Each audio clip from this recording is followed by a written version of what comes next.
Accident ಆಗ್ಯದ ರೀ. ಹಾಂ ಸರ್. ಅದು ನಾಗರ ಮುನವಳ್ಳಿಯಿಂದ ರಾಯಬಾಗ್ ಕಡೆ ಬರೋ ಶಿಫ್ಟ್ ಗಾಡಿ ಹಾಂ ಸರ್. ಬರ್ತಾ ಇತ್ತು. ಆ ಸಂದರ್ಭದಾಗ factory school primary school Vivekananda ಸ್ಕೂಲ್ದಿಂದ ಬಸ್ಸಿಗೆ ಇಳಿದಂಥ 2 ವಿದ್ಯಾರ್ಥಿಗಳು ಹಾಂ ಸರ್. ಇಳಿದಾರ, ಬಸ್ನಿಂದ ಇಳಿದಾರು. ಇಳಿದ ನಂತರ ಕೆಳಗೆ ಅವರು ಇದೇ ಸೈಡ್ ಬರತ್ತಾರು, ರಾಯಬಾಗ ಸೈಡ್ ಹೊಂಟಾರು. ಅದು ಸ್ವಿಫ್ಟು ರಾಯಬಾಗ ಸೈಡ್ ಹೊಂಟಾಗಿ ಹಾಂ ಸರ್. ಆ ಕಡೆ ಏನು ಬಂದರು ಸ್ವಿಫ್ಟ್ ಗಾಡಿ ಎಕ್ದಮ್ ಅವ್ರ ಮೇಲೆ ಹಚ್ಚಿಬಿಟ್ಟು. ಅಂದರೆ ಕಾರ್ ವೇಗವಾಗಿತ್ತು? ಹಾಂ, ವೇಗವಾಗಿತ್ತು. ವೇಗ ಆಗಿದ್ದ.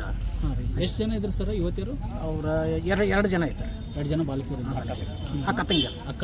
ಅಕ್ಕ ತಂಗಿಯರು. ಜಯಶ್ರೀ ಕೊಟ್ರೆ, ಭಾಗ್ಯಶ್ರೀ ಕೊಟ್ರೆ. ವಯಸ್ಸರು ಸರ್? ವಯಸ್ಸರು ಒಬ್ಬಕ್ಕೆ 14, 11. ಹಾಂ.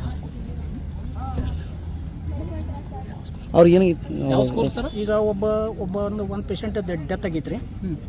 ಯಾವ ಹುಡುಗಿ ಜಯಶ್ರೀ ಅನ್ನೋಕ್ಕೆ ಡೆತ್ ಆಗಿದ್ದಾಳೆ ರೀ. ಮಂದಿಗೆ ಇನ್ನೊಂದು ಹುಡುಗಿ ಇಲ್ಲಿಂದ ಆರೋಗ್ಯರಿ ದವಾಖಾನೆಗೂ ಜಂಬಿಗಿ ತಾಕ ಹೋದಿರು. ಅಲ್ಲಿಂದ ರೆಫರ್ ಇದಕ್ಕೆ ಹೋಗ್ತಾರೆ. ಈಗ ಇನ್ನೊಬ್ಬ ಸ್ಥಿತಿ ಚಿಂತಾಜನಕ ಐತಿ. ಇವಾಗ ಅವರು ಯಾವ ಸ್ಕೂಲಿಗೆ ಹೋಗ್ತಾರೆ ಸರ್? ವಿವೇಕಾನಂದ ಸ್ಕೂಲ್. ವಯಸ್ಸರು ಸರ್ ಅವರು? ವಯಸ್ಸು 14 ರೀ. ಭಾಗ್ಯಶ್ರೀ ಇದ್ರಿ. ಹಾಂ. ಜಯಶ್ರೀ ಇದ್ರಿ 11. ಜಯಶ್ರೀ 11.